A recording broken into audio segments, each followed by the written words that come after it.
¿Qué tal? ¿Cómo están? La idea de la clase de hoy es ir cerrando un poco el tema de procesos de Markov en tiempo continuo. Si nosotros le estuvimos dedicando ya 2 clases a los procesos de Poisson. Y viendo, digamos, en el medio fuimos obteniendo una serie digamos, de particularidades, de características, de herramientas también, de diferentes enfoques de cómo tratar estos tiempos, estos procesos que son en tiempo continuo por las dificultades particulares que tiene el tiempo continuo. Entonces, yo no puedo pensar en un momento y el que le sigue, no hay un momento inmediato después, sino que a lo sumo hay que pensar en términos infinitesimales, tampoco hay un momento inmediato anterior. Entonces, todo eso agrega una serie de dificultades que, bueno, hace que empiecen a aparecer en la dinámica cuestiones de ecuaciones diferenciales y, bueno, las cosas que estuvimos viendo. Entonces ahora que tenemos herramientas, la idea es dar un marco un poco más general a los procesos de Markov en tiempo continuo, de los cuales los procesos de Poisson son un ejemplo, ¿sí? Entonces, en la clase de hoy lo que vamos a dar es primero un poco ese marco general, que también es aplicable a los procesos de Poisson, y vamos a ver qué pasa y digamos, qué particularidades tiene el caso de los procesos de Poisson. Y después vamos a usar ese marco general para presentar simplemente, sin grandes detalles, pero sí para que tengan una idea de que existen algunos otros procesos, ¿sí?, de Markov en tiempo continuo, como los procesos de nacimiento-muerte, de muerte, etc. ¿Sí? Homogéneos, no homogéneos, como para tener una idea y ver cómo se pueden tratar y cómo se pueden presentar y hasta complejizar inclusive, digamos, esos modelos en un marco más general que incluye la particularidad de los procesos de Poisson. Antes de empezar a dar las definiciones de qué es la matriz de probabilidades de transición infinitesimales y las cosas que vamos a ir definiendo, voy a definir un concepto que supongo que va a ser nuevo para ustedes, pero que es el de exponencial de una matriz, ¿sí? Es decir, e elevado a una matriz, una matriz cuadrada, cuyo resultado va a ser una matriz. No es lo que uno se imagina, no es e elevado a cada elemento, no es que cada elemento de la matriz va a ser e elevado a cada elemento de la matriz original.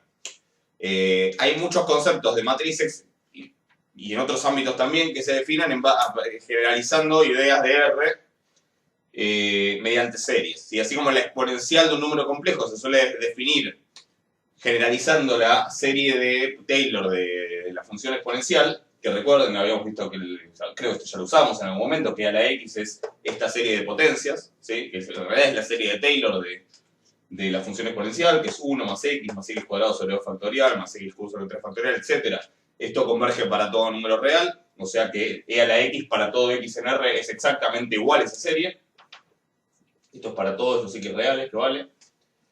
Esa expresión se suele usar para generalizarlo a otras situaciones.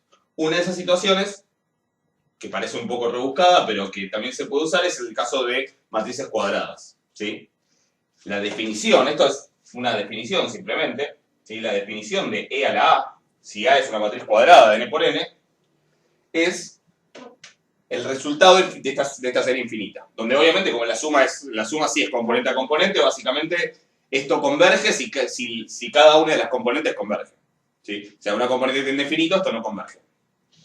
Pero se puede probar que esto converge. Ahora vamos a ver una fórmula que vale en el caso de matrices diagonalizables.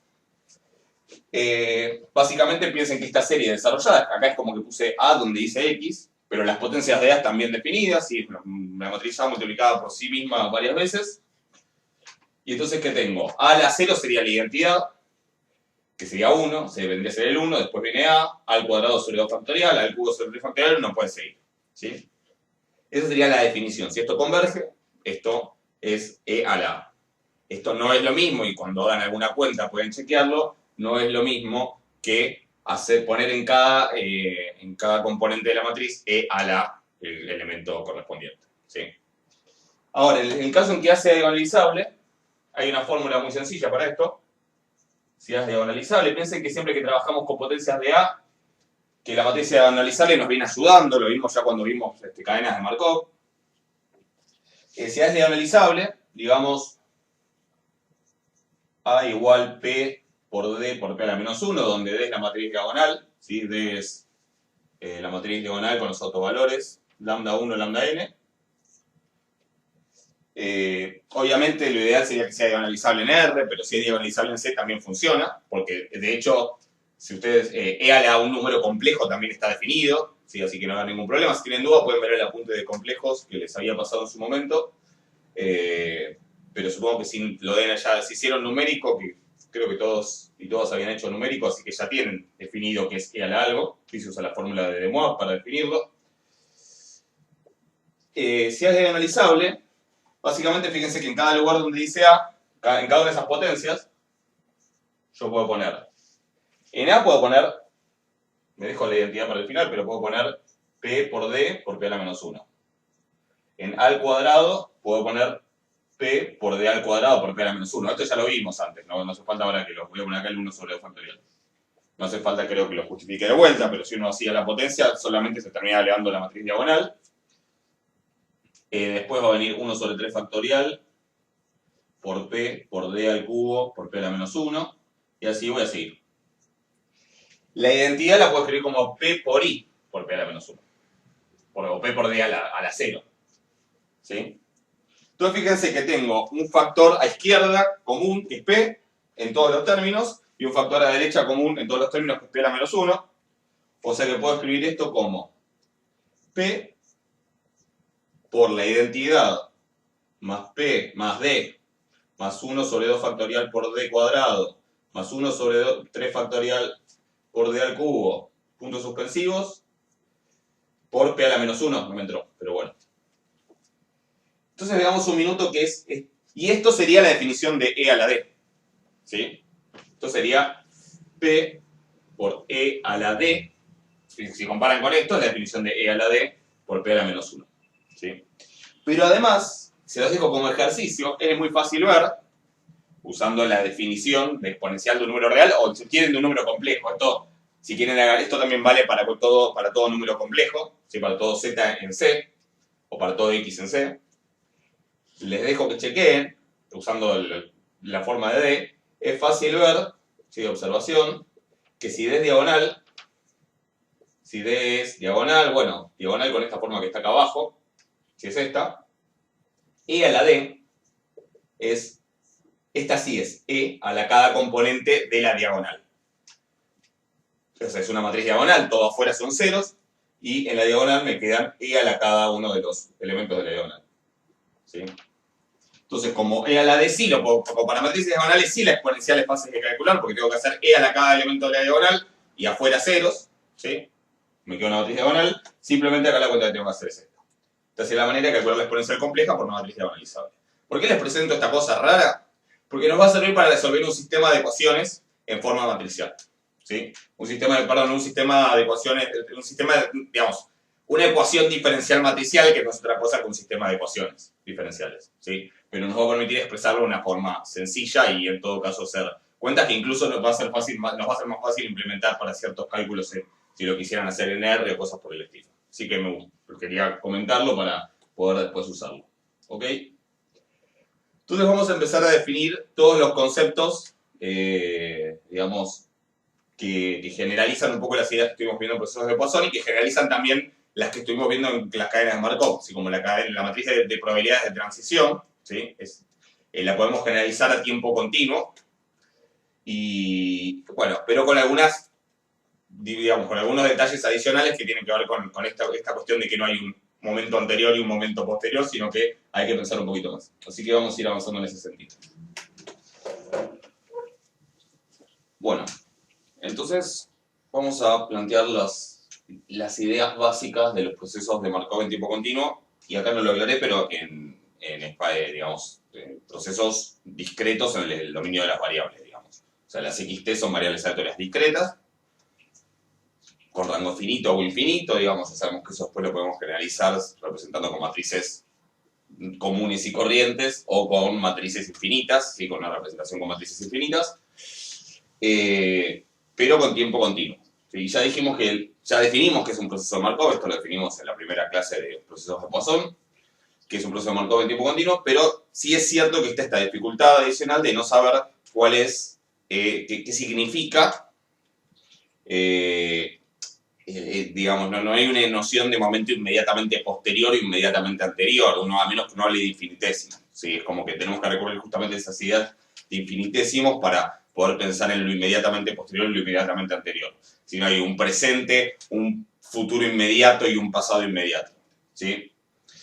Entonces, para extender un poco las ideas, ¿sí? Vamos a analizar la probabilidad de transición, ¿sí? De J a I desde el momento S al momento S más T, es decir, la probabilidad de que, condicional, de que dado que estoy en el momento, dado que en el momento XS, en el momento S el proceso está en el estado J, pasar al estado I en el momento S más T, la vamos a llamar P sub IJ de S más T. O sea, tengo que aclarar el momento inicial y el momento posterior. Pero vamos a decir que el proceso es homogéneo si esto no depende de S. Y esto en realidad, si lo piensan, es lo mismo que habíamos visto en su momento con las cadenas de Markov y lo mismo que vimos con los procesos de Poisson en algún sentido. Quiere decir que la estructura de probabilidad no se está modificando. La estructura de probabilidades condicionales del proceso no se está modificando a medida que avanza en el tiempo. Es decir, la probabilidad de ir de x2 a x2,5 del estado, digamos, la probabilidad de ir en t igual a 2 del estado J a en t igual a 2,5 el estado I es la misma que hacer eso, pero en t igual a 10 y a 10,5. ¿Sí? No cambia a medida que avanza el tiempo, que estaría representado por la S. ¿Sí? Entonces, si estas probabilidades son independientes de S, ¿sí? Si esas probabilidades P sub IJ de S más T no dependen de S, es decir, solamente dependen del incremento de tiempo entre el periodo de condición y el periodo siguiente, obviamente acá no es necesaria toda la información previa por ser un proceso de Markov, eso sí, ya lo habíamos definido. Entonces decimos que el proceso XT es un proceso homogéneo, ¿sí? Y en ese caso podemos simplemente notar P sub IJ supra T con paréntesis a estas probabilidades de transición usando la misma notación que habíamos usado cuando hablábamos de cadenas de Markov, solo que en las cadenas de Markov estos exponentes eran números enteros, ¿sí?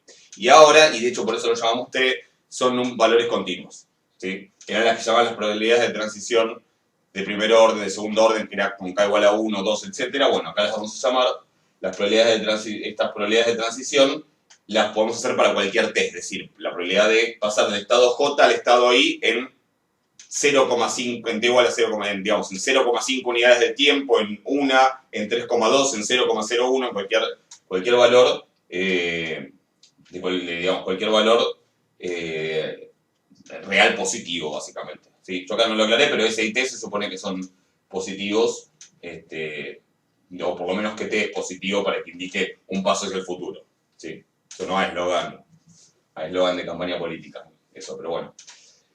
Y básicamente todos esos valores P sub IJ de T, para un T dado, los podemos representar en una matriz. De vuelta, si el rango de las variables XT es finito, eso es una matriz de n por n, digamos, de una matriz cuadrada de algún tamaño dado. Si no, será una matriz infinita. Pero la idea es que tengo una matriz para cada T. Y ahora no tengo una matriz para cada T discreto como teníamos en las cadenas de Markov en tiempo discreto. Tengo una matriz para cada T digamos, que va variando en forma continua esa matriz. De alguna manera, entender cómo es esta matriz me va a dar la estructura de probabilidad del proceso, me va a permitir hacer cálculos. El problema es cómo caracterizo esa matriz, digamos, cómo lograr caracterizar esa matriz o cómo poder entendiendo la idea básica de un proceso de cómo tiene que funcionar, poder dar las características de esta matriz. Entonces vamos a ir haciendo una serie de pasos, ¿sí? Una serie de desarrollos para llegar a ver que en realidad, con algunos elementos básicos del comportamiento del proceso, nosotros podemos llegar a determinar esta matriz P de T para todo T. ¿Sí? Y eso obviamente va a ser muy útil porque me va a permitir hacer cálculos, ¿sí? Como los que veníamos haciendo, por ejemplo, en procesos de Poisson. Pero de alguna manera uno de los objetivos que tenemos ahora en este rato es tratar de ver cómo podemos relacionar esta matriz P de T, que en realidad piensen que es una información recontra infinita, conocer esta matriz P de T para cada T posible, en realidad es demasiada información. A ver si podemos, usando la propiedad de Markov, ¿sí? Usando las propiedades que tiene esa matriz, llegar a ver cómo la relacionamos con alguna información un poco más básica sobre el comportamiento del proceso. Y vamos a ver que eso es posible, ¿sí? Es posible simplificar la cantidad de información que necesita todo esto, ¿sí? Básicamente vamos a demostrar que se puede llegar a una matriz básica que se llama un elemento generador del proceso, ¿sí? Una matriz generadora, y que eso de alguna manera guarda toda la información de la dinámica del proceso y vamos a ver cómo en función de esa información puedo sacar conclusiones sobre el comportamiento del proceso, sobre el comportamiento a largo plazo, si hay estados estacionarios, etc. Y también puedo llegar a calcular PDT para cualquier T. ¿Sí? Un poco vamos a lo que dijimos antes sobre la exponencial compleja en algún momento. La primera cosa que se puede probar, que no la voy a probar, pero que surgiría un poco de lo... A lo mejor en la bibliografía vieron las ecuaciones de Kolmogorov-Chapman, y que además es algo que si lo piensan valía para cadenas de Markov, porque esta PDT en realidad era la matriz, sería la matriz M de transiciones de probabilidad de primer orden elevado a la T, para el caso discreto. Entonces en el caso discreto tenía sentido que P a la S más T fuera P a la S por P a la T, porque es una propiedad de las matrices. ¿Sí? Sí, porque es una propiedad de las matrices, básicamente. Piénsenlo y enseguida sale, es contar. Bueno, se puede probar en general que P de S más T es P de S por P de T. ¿Sí? Usando esta propiedad y haciendo un par de desarrollos algebraicos vamos a llegar a ver cómo podemos relacionar esto con algún elemento un poco más básico del comportamiento del proceso. Bueno, antes de seguir igual quiero aclarar un poco la notación porque hay muchas P dando vueltas, ¿sí? Y estaba pensando que puede ser un poco confuso, así que prefiero parar acá un segundo y que pensemos un poco. Primero hay una P que es la P de probabilidad. Si yo no tengo la caligrafía, las capacidades caligráficas suficientes como para hacer las distinciones que por ahí a veces se hacen en un libro bien editado y eso, se va a entender cuando la P sea la función de probabilidad del espacio, digamos, del espacio de probabilidad, o sea, cuando sea la probabilidad de que pase tal cosa, se va a notar porque lo de adentro va a estar claro que va a ser un evento aleatorio. ¿Sí? Si yo digo la probabilidad de que XY es igual a S más T, dado XJ igual a S, bueno, eso es un evento aleatorio condicionado a otro evento aleatorio. Esta es la P de siempre, la P de A unión B. ¿Sí? Ahora, las P minúsculas, que estoy tratando de hacer las minúsculas, después con el tiempo seguramente escribiendo rápido me va a costar más, ¿sí? Las P minúsculas, acá por ejemplo esta quiero que sea minúscula, ¿sí? Con dos subíndices, ¿sí? Las P y J son probabilidades de transición, probabilidades que representan probabilidades condicionales precisamente de transición. Son una abreviatura de esto, ¿sí? De la probabilidad de pasar del estado J al estado I. Igual que en las cadenas de Markov. El único detalle es que acá estamos considerando, para el caso general, es decir, el caso no necesariamente homogéneo, la estamos pensando como funciones con dos argumentos, ¿sí? Que son el primer instante de tiempo y el segundo, es decir, la probabilidad, yo sé que queda medio mezclado, pero bueno, es lo que hay, es la probabilidad de pasar de J en el estado en el instante S a I en el instante S más T, o sea, dado que en el instante S perdón, estoy escribiendo todo al revés, así que lo tengo que corregir ahora en el momento. No voy a parar ahora, así que lo voy a corregir. Acá. Es así. Y está bueno ver, tipo, por esto está mejor que me haya equivocado. Igual no me estoy justificando, pero nada. ¿Sí? Y me estoy equivocando de vuelta. Es la probabilidad de pasar en el instante S del estado J, es decir, dado que en el momento S estoy en el estado J, que en el momento S más T esté en el estado I. ¿Sí? Y es confuso, por eso está bien. Me puedo equivocar yo, digo mejor así queda bien claro. ¿Sí? Es esta probabilidad condicional, ¿sí? Cuando el proceso es homogéneo, ¿sí? Que es decir, cuando esta probabilidad, cuando este valor no depende de S, lo escribimos solo como función de T. ¿Sí? Pero esto es una definición hasta lo que los matemáticos llaman un abuso del lenguaje. Le estoy llamando con el mismo nombre a dos cosas que son objetos distintos. Esto es una función de dos variables, esto es una de una. Pero si quieren, esto es una abreviatura, lo vamos a tomar como definición de P y J de 0T, es decir, la probabilidad de ir en el momento 0 del estado J al momento en el momento T, el estado I. ¿Sí? Como eso es lo mismo hacerlo de 0 a T que hacerlo de 1 a T más 1, de 2,5 a 2,5 más T, etc. Directamente, bueno, a este le llamo P y J de T y esa probabilidad vale partiendo de cualquier momento a T, a un instante de T unidades de tiempo posterior. De T segundos después. Si quieren, digámoslo en segundos para que puedan tener que decir unidades de tiempo, que es una porquería. ¿Estamos de acuerdo? Esas cosas son las que, como son bidimensionales, en los subíndices, en IJ, se guardan en matrices. Matrices finitas o matrices infinitas según cómo sea el rango de las variables. Piensen que la I y la J son valores del rango de las variables del proceso. ¿Sí? Del rango del proceso que habíamos definido. Son las que se guardan. Entonces, en una matriz P mayúscula, que lo que quede bien mayúscula, por lo menos por ahora, de SS más T, ¿sí? ¿Qué es la matriz P mayúscula de SS más T? Las que tienes en el lugar IJ, es decir, la fila I y la columna J tienen estos elementos. Y si el proceso es homogéneo, directamente le llamo P de T y tiene estos elementos que están definidos de esta manera, ¿sí? Para el caso homogéneo lo vamos a escribir así. Para el caso no homogéneo, que vamos a estudiar después, vamos a volver a esta notación. Por último, P sub I de T viene siendo lo mismo que era en las cadenas de Markov, lo mismo que vimos en el proceso de Poisson, era esta probabilidad puntual. Que de vuelta la escribí al revés, no sé qué tengo hoy. Pero bueno. Es la probabilidad que XT sea igual a I. ¿Sí?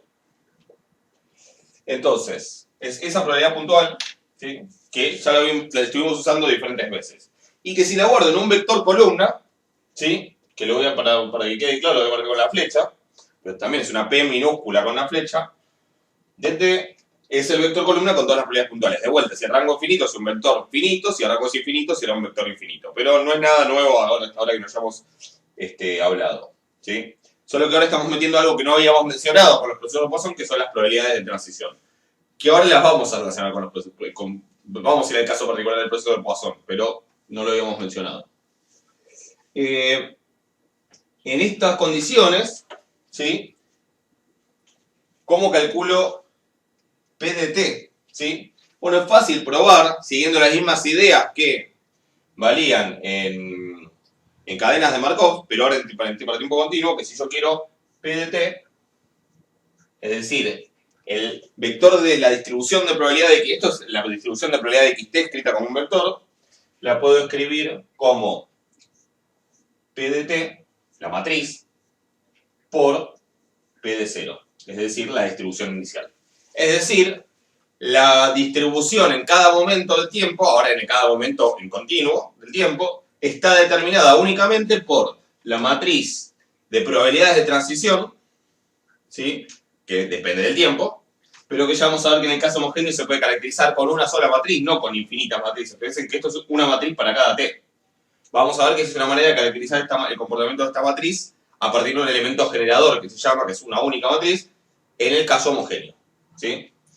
Entonces depende de la matriz de probabilidades de transición y de la distribución inicial. Igual que en las cadenas de Markov en tiempo discreto, ¿sí? Esos eran los dos elementos que en el fondo determinaban en cualquier momento del tiempo la distribución de probabilidad. ¿Ok? Y a partir de acá podremos pues, hablar de distribuciones estacionarias, distribuciones límites, etc. Para el caso no homogéneo, ¿sí? Para el caso no homogéneo, el que necesariamente hay que considerar esto, lo que hace esta matriz, y se prueba de la misma manera que se prueba para cadenas de Markov, ¿sí? Usando la definición de probabilidad condicional y el teorema de la probabilidad total, esta matriz lo que hace es llevarme la distribución de S a la distribución de S más T, ¿sí? Es decir, es la probabilidad, la distribución de probabilidad en S más T, bueno, le podría llamar distinto, pero no importa. La distribución de probabilidad en S más T es la matriz de probabilidad de transición de S a S más T por la distribución de probabilidad en S, ¿sí? En particular, la distribución de probabilidad en un T cualquiera es la matriz de probabilidades de transición de 0 a T por la distribución en C, por la distribución en 0, es decir, por la distribución inicial, que para el caso particular de las distribuciones homogéneas, ¿sí? Siguiendo la definición esta que vimos acá, es esto mismo que escribí acá. ¿Ok?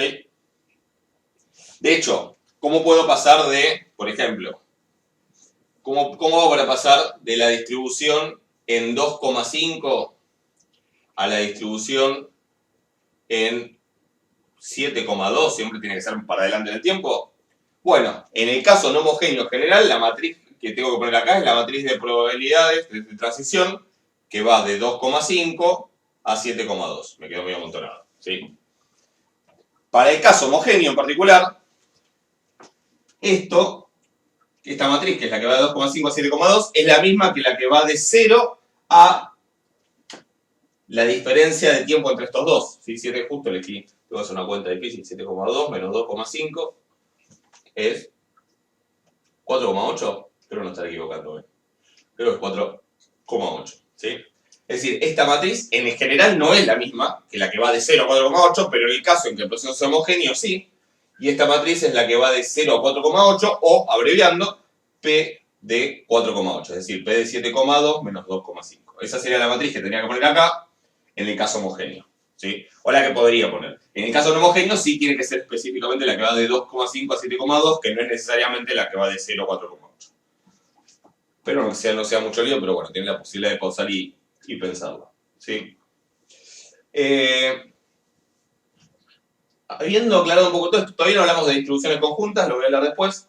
Habiendo aclarado esto, vamos a repasar un par de propiedades más y vamos a probar, llegar a probar que en el caso homogéneo, ¿sí? Esto se puede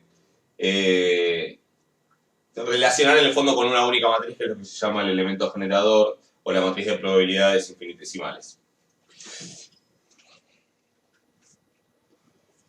Bueno, ya habíamos dicho que la matriz de probabilidad de probabilidades de transición en S más T es la matriz de probabilidades en S por la matriz de probabilidades en T. ¿Sí? Esto es una generalización de la idea de Markov. ¿Sí? En Markov creo que lo dije esto antes, pero si no lo dije, hace 15, bueno, no importa. Si uno tiene una cadena de Markov, ¿sí? Y M es la matriz de probabilidades de transición a un periodo, y S y T son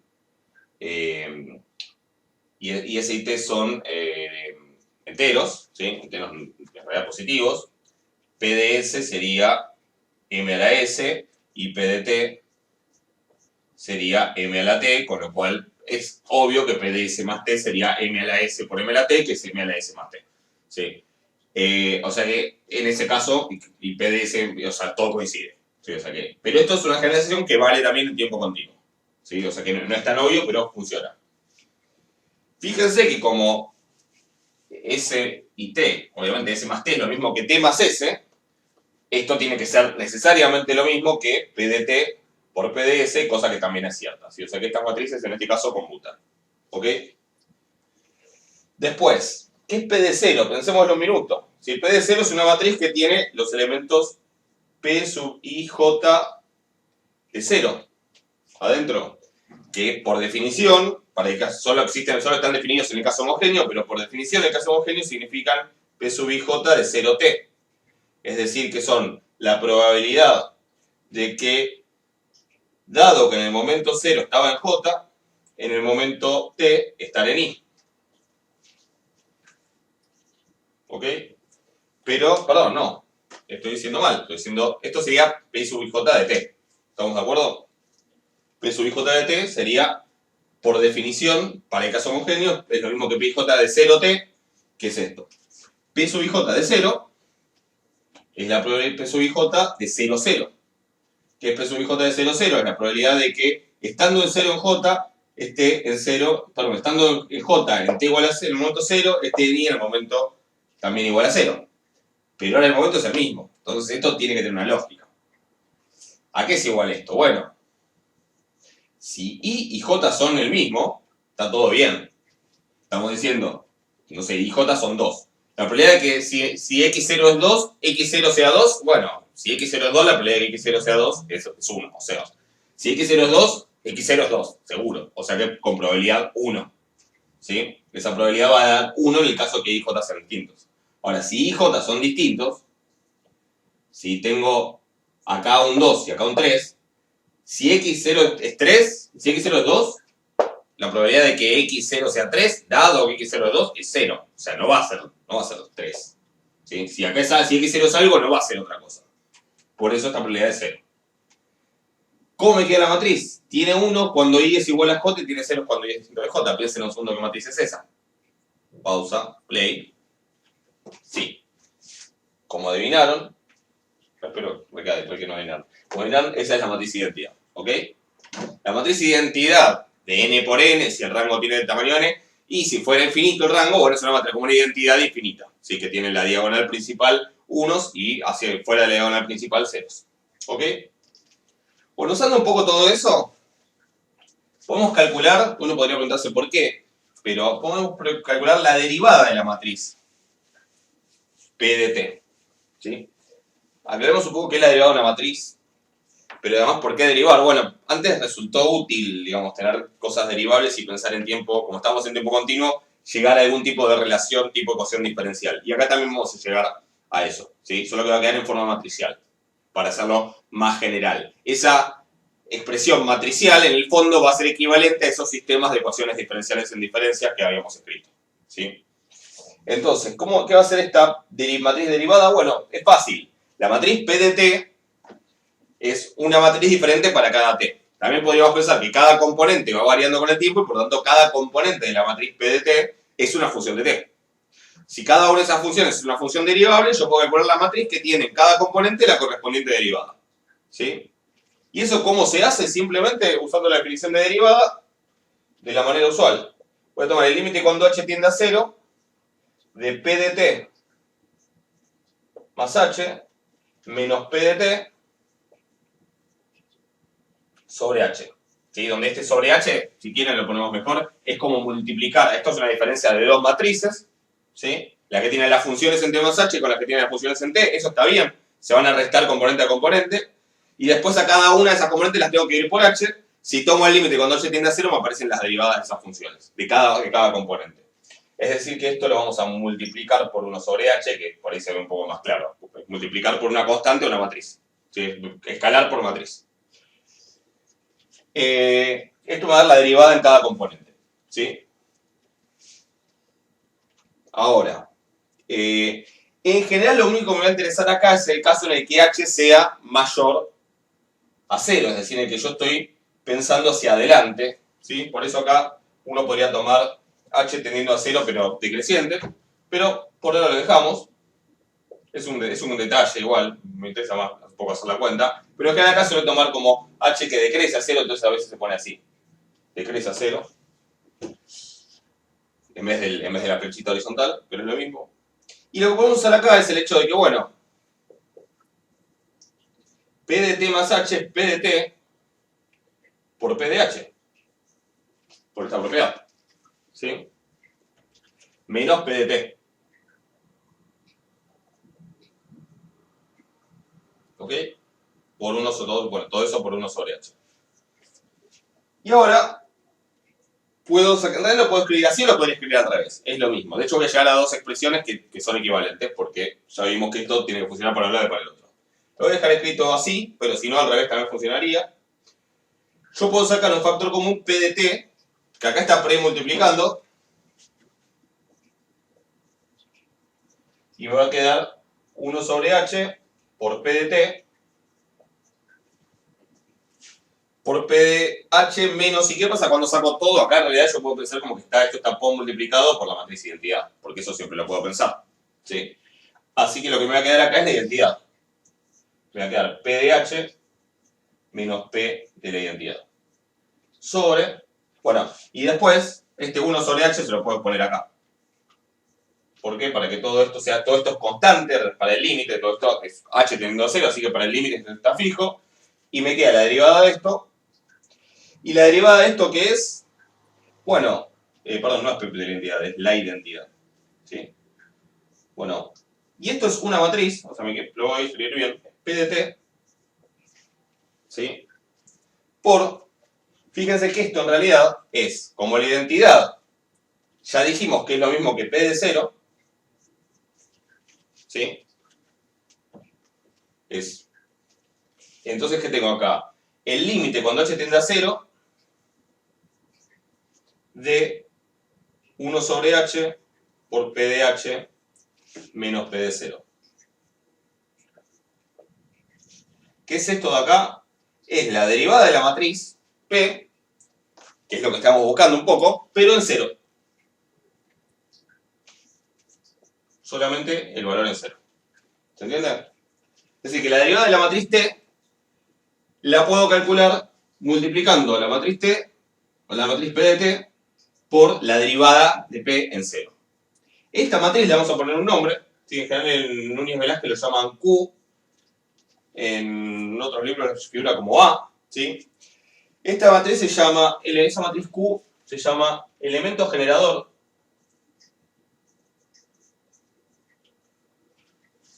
También se lo llama operador infinitesimal. ¿Sí? Infinitesimal por esto de la derivada. Y porque es la que me convierte a P, cuando le aplico Q, me da la derivada. ¿Sí? Es fácil probar que, o sea, como acá le hice una lección sobre el orden de estos, pero que podría haber sido al revés, también es cierto, o sea, llegué a dos expresiones. Llegué a que P' de T es P de T por Q, o también podría haber llegado a que es igual a Q por P de T. ¿Sí? Cualquiera de esas dos expresiones vale. Y la cuestión es que se puede probar que esa especie de ecuación diferencial pero matricial tiene una solución. ¿Sí? En general, nosotros sabemos, para hacer una analogía, que si yo tengo f' de t igual una constante por f de t, ¿sí? Para una función de una variable o una función de R en R, esto es fácil de resolver, se los dejo como ejercicio, pero esa ecuación diferencial la pueden pensar como una lineal, la pueden pensar como que es de variables separables, etc. La cuestión es que esto termina dando f de t igual algo por e a la t. ¿Sí? Algo por e a la c por t. ¿Sí? Donde está c está en la que se hace. Si es un 5 va a ser a por e a la 5t. Esa va a ser la solución general. Y si yo le fijo un valor inicial, llamémoslo f sub 0, la solución particular va a ser f sub 0 por e a la c por t. ¿Estamos de acuerdo? Esa sería la solución para el caso en que es una sola cosa. Para resolver esta ecuación diferencial, que en realidad, insisto, como en realidad es una matriz, es un sistema de ecuaciones diferenciales y en diferencias. La parte en diferencias tiene que ver con las relaciones entre los diferentes i y los diferentes j. Tiene también una solución de este tipo, donde aparece la exponencial matricial de la que estuvimos hablando. La solución termina siendo, la solución de esta ecuación diferencial termina siendo que P de t es una cierta matriz de constantes por e a la q por t. O a la t por q, lo podemos poner como porque el t es una escala. A la t por q. ¿Sí? Y acá, una cierta matriz, pongámosle A por ahora, pero ahora A es una matriz, que ahora vamos a ver quién es. ¿Ok? Esperen que voy a borrar un poco para hacer espacio. Entonces, tenemos que la solución general de esta ecuación diferencial matricial, que está acá, no la vuelvo a copiar, P' de t igual P de t por Q, o igual Q por P de t, porque esas matrices conmutan, donde Q es ese elemento generador, es P de t por A, donde A es una matriz desconocida, o sea, serían las constantes a determinar, por E a la t por Q. Pero nosotros tenemos una condición inicial porque sabemos que P de 0 no puede ser cualquier cosa, por lo que significa tiene que ser la matriz de identidad. Entonces, si yo evalúo en t igual a 0, me queda P de 0 igual a por E a la 0 por Q. 0 por Q es la matriz nula. ¿Sí? Les dejo para que piensen si quieren un poco o chequen por qué E a la matriz nula, si bien parece muy obvio, ¿no? Pero llamémosle N a la matriz nula, o C, bueno, sí, N, qué sé yo. ¿Por qué E a la matriz nula da 1? Es decir, da la identidad. ¿Sí? Digo, hay que pensarlo siendo la definición de exponencial de una matriz, pero es la matriz de identidad. Entonces acá me queda que P de 0 tiene que ser la identidad y que E a la matriz nula es la identidad. Conclusión, A es la matriz de identidad. Conclusión final, la matriz de probabilidades de transición para cualquier momento t se puede calcular, si pongo A como la identidad me queda simplemente como E a la t por la matriz Q, que es esa derivada de P en 0, que es lo que se llama el elemento generador. Si ahora podemos a pensar un poco qué significa ese elemento generador, pero en la práctica es, si yo sé cuál es esa matriz Q para el proceso para el proceso en tiempo continuo, el procesor de Markov en tiempo continuo, en la cadena de Markov en tiempo continuo con la que estoy trabajando, si yo conozco ese elemento generador, yo puedo hacer esta cuenta. Bueno, es una cuenta que puede ser más fácil, más complicada, pero que se puede hacer y se puede hacer con una computadora también. Y entonces puedo para cualquier t encontrar cuánto vale la matriz de probabilidad de expresión para ese t. ¿Sí? Es decir, para 1, para 2,3, para 7,8 unidades de tiempo en adelante, lo que sea. ¿Sí? ¿Por qué me interesa eso? Y porque eso me permite también conocer la distribución en cualquier momento, conocida la distribución inicial.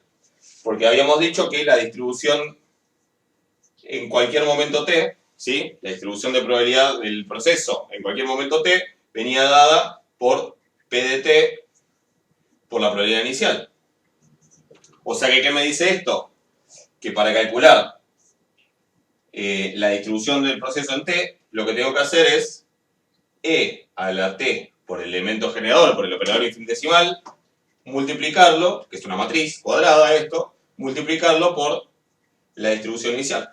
Y eso me va a dar la distribución en el momento t. ¿Sí? ¿Estamos de acuerdo? Esto sería una de las aplicaciones de esto.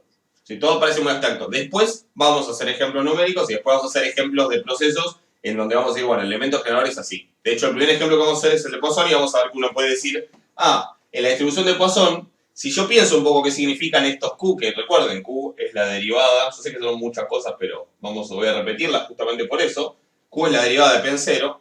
Si yo tengo en cuenta eso, puedo llegar a entender qué significan los coeficientes de esta matriz y puedo llegar a entender y qué propiedades tienen y puedo llegar a entender cuáles serían, teniendo en cuenta la definición que tenemos del proceso de Poisson, o por lo menos la caracterización axiomática que tenemos. Por cómo habíamos caracterizado la probabilidad de que xt sea igual a 1, la probabilidad de que xt sea mayor o igual a 2 y todas esas, vamos a ver que va a quedar claro que en el proceso de Poisson esta Q tiene que tener una cierta forma y no puede tener otra. Entonces uno podría haber hecho todas las cuentas de Poisson haciendo esto. Pasa que yo les tiraba proceso de Poisson con esto de entrada, creo que nada, me llegaba una carta de documento.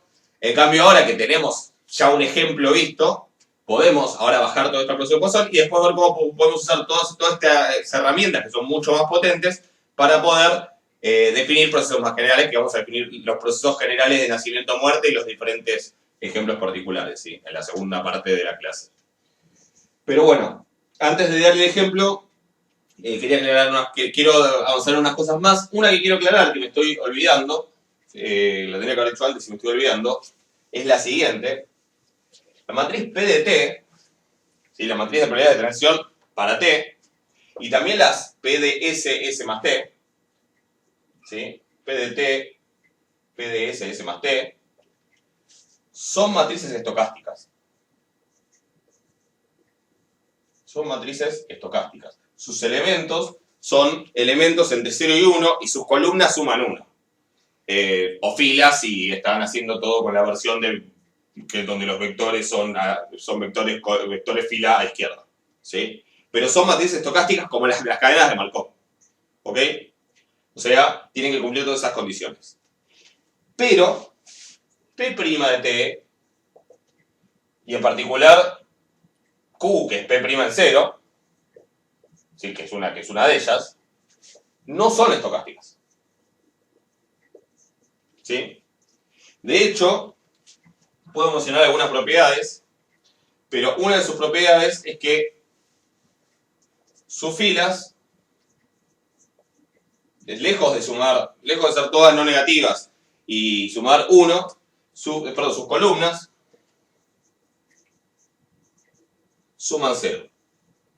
¿Sí? Después les puedo explicar por qué, pero por ahora créanmelo, las columnas suman 0, con lo cual, salvo que sean... No, con lo cual no son estocásticas, listo, se acabó. ¿Ok? De hecho van a tener elementos positivos y negativos, ya vamos a ver en general dónde van a tener elementos positivos y dónde negativos, porque eso va a implicar algo, pero sus columnas suman 0, no son matrices estocásticas. ¿Sí? Sí son matrices estocásticas estas de acá. ¿Ok? Bueno, entonces, vamos a ver un poco de cómo serían las funciones de distribución conjunta finitas. ¿Sí? Las funciones de distribución conjunta finitas que son las que en el fondo, en un primer momento hemos dicho, son las que caracterizan a los procesos de probabilidad. Bueno, vamos a ver, no cómo es en general, pero vamos a ver, para un ejemplo, cómo encontraría la función de distribución conjunta entre 2 o 3 variables, usando la información que me dan las matrices de probabilidades de transición y la distribución inicial. Bueno, vamos a hablar un poco de las funciones de distribución conjunta finitas. Ahora vemos hasta qué punto lo generalizo, porque ahí escribí muchos subíndices y cosas y me un poco de fiaca, pero no importa. Digo, empecemos sí por un ejemplo bien sencillo, es decir, solo con una distribución conjunta de 2 variables. Obviamente, cuando hablamos de distribución conjunta, funciones de distribución conjunta finitas, ya sabemos, son las de distribución de 2, las de 3, las de 4, las marginales de una sola, las de 10, las de cualquier cantidad, ¿sí? Pero si entendemos la lógica de cómo usando la matriz de probabilidades de transición conocida para todo t, que insisto, no nos va a hacer falta tenerla como dato para todo t, sino la vamos a poder calcular a partir del operador infinitesimal. Pero en principio les diré que yo puedo conocerla para todo t, cuando conozco la estructura de probabilidades de condicionales del proceso, y la también conocida, la distribución inicial, cómo puedo calcular cualquier función de distribución conjunta finita. Vamos a partir de un ejemplo, ¿sí? Entonces, ¿cómo vamos a hacer? Lo primero que vamos a hacer es, para meter en juego la distribución de probabilidad, la distribución inicial, que en el fondo es la que me ancla el proceso a uno en particular, porque cuando yo solo tengo la estructura de probabilidad, ¿sí? de probabilidades condicionales, de probabilidades de transición, en realidad es como que no tengo un único proceso, ¿sí? Es como la diferencia entre tener la solución particular y la solución general de una ecuación diferencial, por ejemplo. La parte diferencial de la ecuación lo que me da es cómo es la dinámica con la que de un punto se pasa al otro, ¿sí? De un infinitésimo, de un punto me paso al que estaba un infinitésimo adelante, pero como en realidad no estoy diciendo desde dónde empiezo, obtengo una familia de soluciones que es lo que se llama la solución general. Cuando yo además pongo un ancla diciendo, bueno, en el momento t igual a 0 estoy parado acá, ya ahora no es cualquiera de esas soluciones, sino específicamente la que surgiría partiendo de ahí. Acá pasa lo mismo, si yo solo doy esto, en realidad no está definida cuál es la distribución de probabilidad en cada t, pero cuando yo la anclo, dando una distribución inicial, ahí sí el proceso tiene exactamente definido cuál es la distribución en cada momento del tiempo. Y en particular puedo dar cualquier distribución conjunta de varias variables. Entonces lo primero que tengo que hacer es, para llegar a P de 0, y para llegar a P de 0 no me queda otra que agregar acá el evento que habla de la variable x0, la variable inicial, pero como tengo que considerar la probabilidad de que puede tomar cualquier valor dentro del rango, voy a poner ahí la suma de las probabilidades de x5,5 igual a 3 y x2,1 igual a 1 y x0 igual a k para todo k del rango del proceso, ¿sí? Para todo k, bueno, de lo que sea, de 0 a 5, de 0 a infinito, de los valores que tomen las variables del proceso. ¿Estamos de acuerdo? Tengo que agregar eso de ahí. Entonces lo que voy a empezar a hacer ahora es empezar a condicionar. Esta probabilidad condicional, si yo la puedo poner como que es la condicional a x0 igual a k por la probabilidad de x0 igual a k. ¿Sí? Proceso que ya medio que hicimos varias veces, pero que no está de más de repetir cada tanto. ¿Sí? Esto es para todas las k del rango del proceso. De la probabilidad de que x5,5 sea igual a 3 y que x2,1 sea igual a 1, dado que x0 es igual a k, por la probabilidad de que x0 sea igual a k. Y ahora, una vez más, puedo en este condicionar también a este. Entonces, me aparece un factor más en la suma. Me aparece la suma de para todos los k sobre el rango del proceso de la probabilidad de que x5,5 sea igual a 3, dado que x2,1 es igual a 1 y x0 es igual a k. Y acá es donde ustedes me pueden decir si puedo resumir esto un poco. Paren, pongan pausa un minuto, acuérdense que estamos hablando de cadenas de Markov en tiempo continuo, y díganme si esto lo puedo escribir de una manera más sencilla. Pausa. Vuelvo. Puedo volar esto, ¿sí? Porque condicionar a lo que le pasa a x en 2,1 y lo que le pasa a x en 0 es equivalente a condicionar simplemente lo que pasa en 2,1 porque es un proceso de Markov, ¿sí? todo lo que sé sobre x0 ya está contenido en lo que sé sobre x2,1. ¿Ok? Así que ahí puedo obviar eso. Y acá me queda entonces, sí, por la probabilidad. Yo fíjese que condicioné a esto recién. O sea que pongo la condición de eso, pero tengo que poner por la probabilidad de que x2,1 sea igual a 1. Por ahí no debería haber metido un paso. Pasa que no quería escribir tanto. Estoy con un poco de fiaca, perdón. Pero ahora lo explico. ¿Sí? Es decir, yo tenía esto y lo escribí como la probabilidad de que x5,5 es igual a 3, dado estas dos condiciones, por la probabilidad de esto, dado esta condición. ¿Sí? Ahora, la primera la abrevié y le saqué el x0 igual acá. Y no me tengo que olvidar este de acá. Entonces me queda la probabilidad de que x0 sea igual acá. ¿Ok? ¿Qué es esto? Bueno, esto es la suma de k en el rango de x de... Fíjense, ahora vamos por lo más fácil. Esto es la distribución inicial, es el elemento késimo de la distribución inicial. O sea, de este vector es el elemento de la fila k. ¿Sí? Entonces, esto va a ser p sub k de 0. Esto es un elemento específico de la matriz de probabilidad de transición en 2,1, porque estoy yendo desde 0 hasta 2,1 en el tiempo.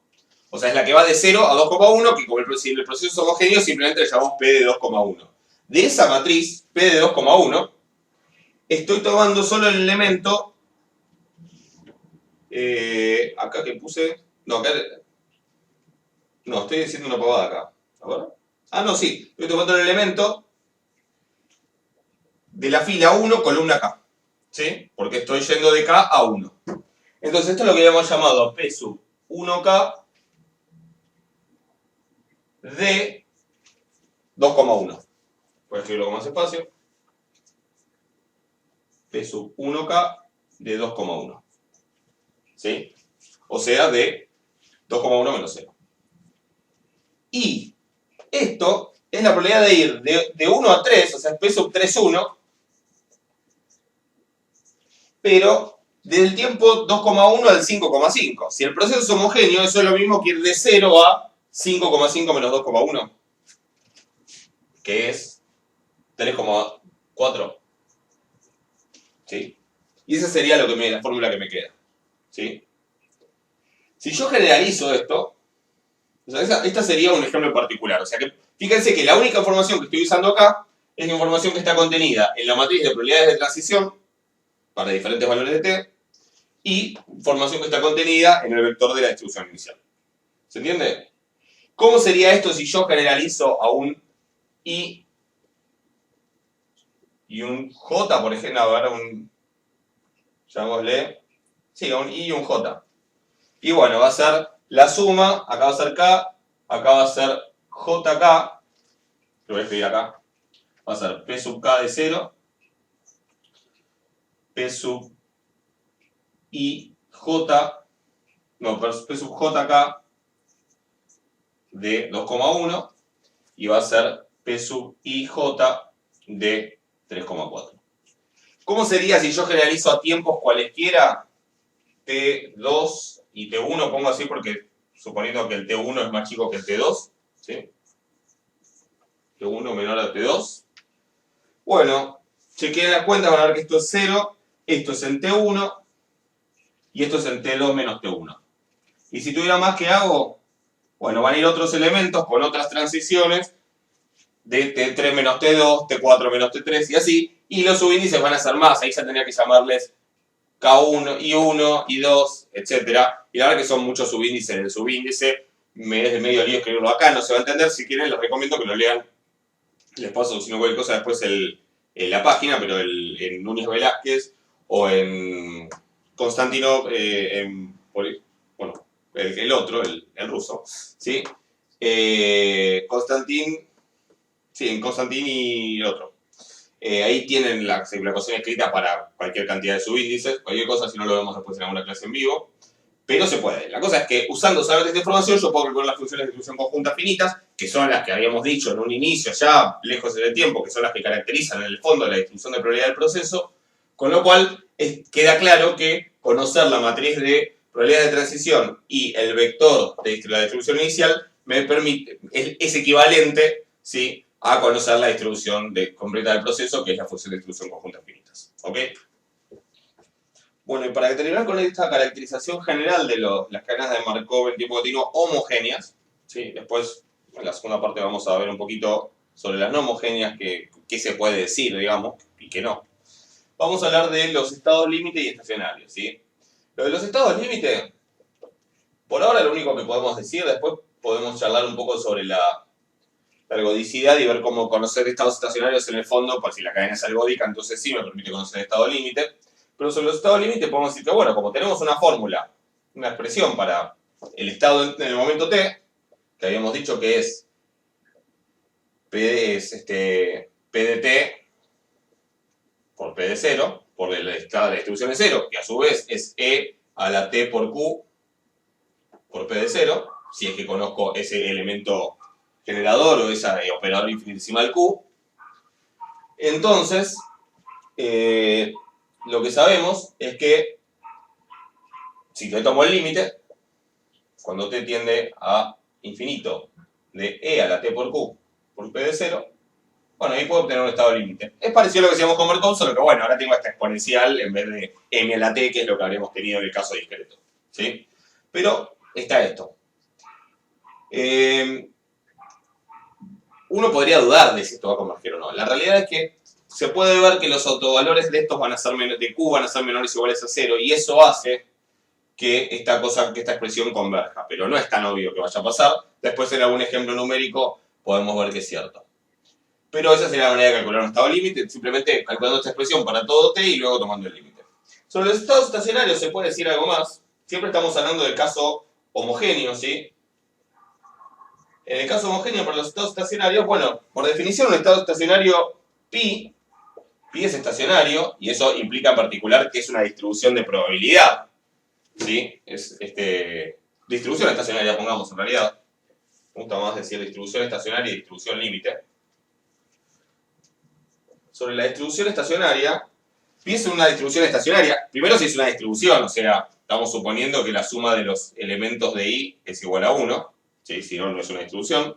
Pero es estacionaria sí cuando le aplico p de t, ¿sí? Como acá, esta es la p de t mayúscula, me vuelve a dar lo mismo.